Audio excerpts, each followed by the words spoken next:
Hi, Melissa. How are you? Good. How are you, Mary? Good. Thanks so much for doing this. We're recording this How to Be series at Evolved because I work for parents and I just wanted to do something that was really helpful for parents to hear from each other during this time. So thanks so much for participating. Of course, I'm happy to do it. Cool. So I just like to start off by just asking about your circumstances. Tell us a little bit about what you're doing for work right now, your job as a mom. What's going on with you, and what are your circumstances at this time? So, my circumstances, I'm a single mom with a almost 15-year-old daughter who has not started her online school yet. For work, I'm a speech and language pathologist, and I've just started doing teletherapy, which is virtual therapy for the students and the children and the clients that I work with. I'm pediatric.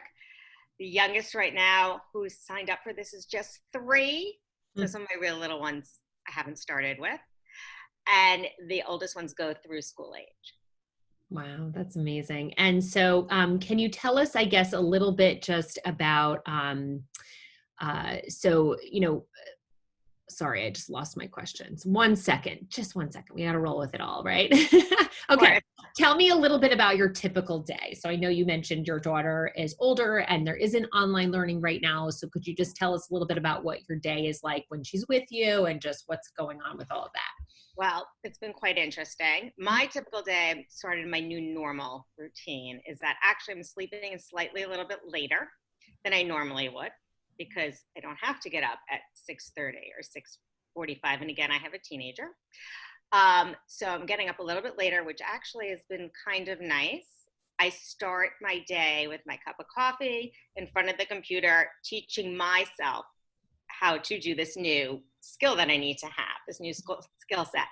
Then I go for a run. I've still been going out every single day for a run along the East River. My runs have gotten longer, but slower. Um, Taking in as much as I can, just being outside. And some of the things that I've done during that is I'm noticing how social distance across the last 2 weeks has changed by going out. It's been really interesting. My daughter is on spring break. We were supposed to be away last week, which we weren't. So I'm letting her actually use this time as a spring break time.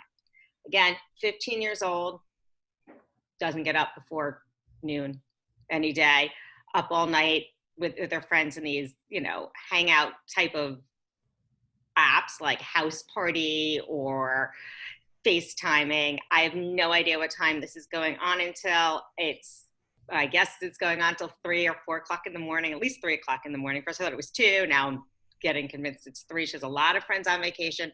She has a couple of friends who are West Coasters. So they're up late. I'm actually letting her enjoy it for now because that's it. And these kids need the socialization. And I know she's not out running around. I know she's sitting at home. I'm hoping that the environment is safe. I can't police it in the same way, Right. but it sounds like it is. And I hear laughter coming out of her room. They're doing like, I don't know how they're doing. I don't know if they're doing it together or they're sharing it. What is it? Musically? Is that what it's called? TikTok. Yep.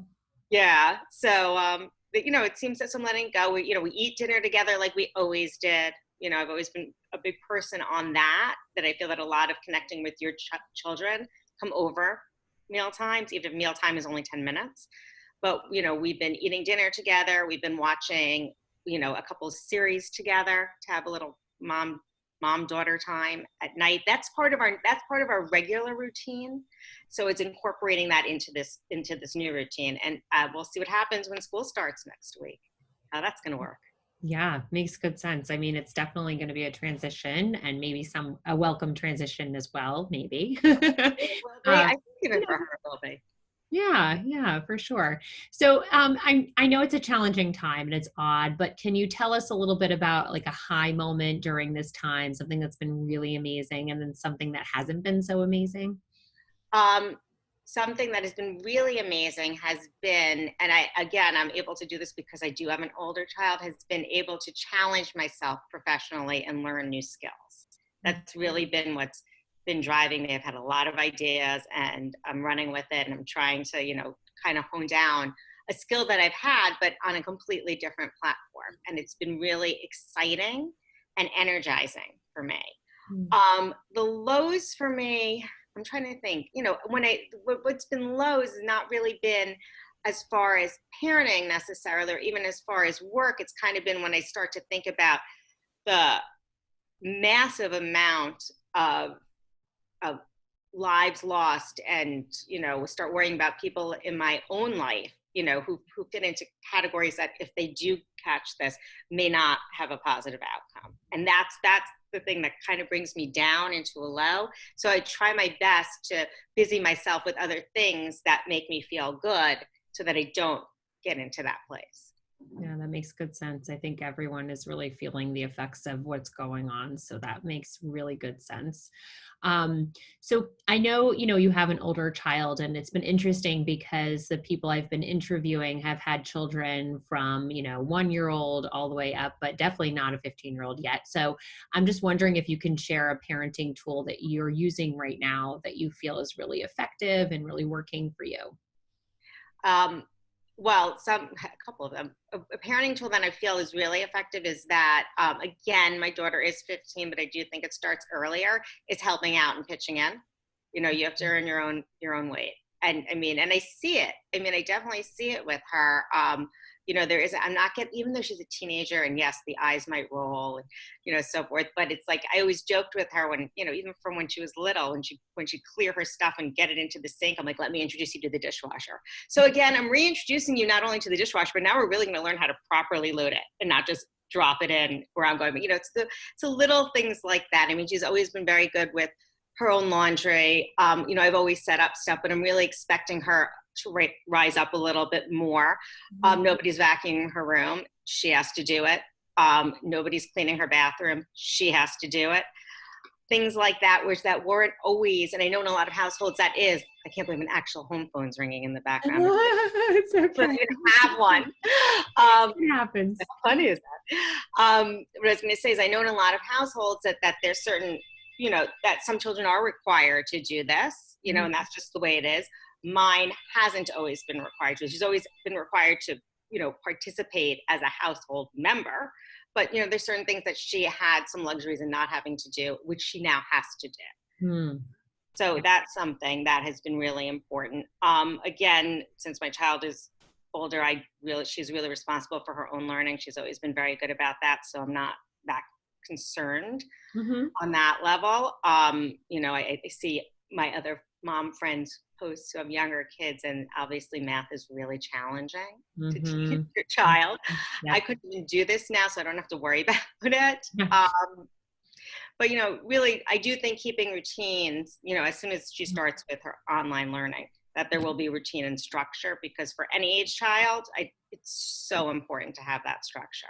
Yeah, for sure. I think those are really good tools for sure. And I think, speaking with another mom earlier about the chore situation and just how we have a bit, younger children than you do, but certainly it's helped us to teach them the responsibilities that come along with running a house, and just jump starting a lot of that teaching that needs to happen at this point is really helpful. And then just, it's a sense of purpose too. So it's not just getting the housework done, but it's also, teamwork, and it's actually giving them something constructive to do where they can see the benefit of their actions immediately. So it's all kind of really a good time and a good space to teach those kinds of things, I think. So kind of last question is, just because it's a series called How to Be, I just like to close off with asking, do you have any advice for parents on how to be right now? I don't think there's any advice on how to be. I think for me, it's kind of how to do and get through this. So it's whatever it takes. And if you need to ask from your partner to handle something so that you yourself can do something for yourself, it's always very important, and not to even forget it now, that especially as a parent, you need to find time to do something for yourself every single day. And I think that that's important in a how to be. Whatever it is, whether it's 10 minutes alone in your bedroom, whether it's allowing you to listen to 3 songs that pick you up, whatever it is for each person, to try and find that in the confines of their home so that they can be the best parent that they can be during this time to help, everyone get through it. Yeah, no, that's really super advice. That's great advice. It's like the oxygen mask, right? Concept, just making sure you're taking care of yourself. That's good advice. You take care of yourself. You can't take care of anyone else if you don't. Very true. Very true. Well, thanks so much for participating in this. I hope that you found it helpful to talk about everything. And then also definitely check us out on our YouTube channel where we have more interviews of more parents so that everyone can know they're not alone during this time. And it's definitely possible to figure out your own version of how to be. So thanks a lot for doing this, Melissa. Appreciate it. Thank you. Okay.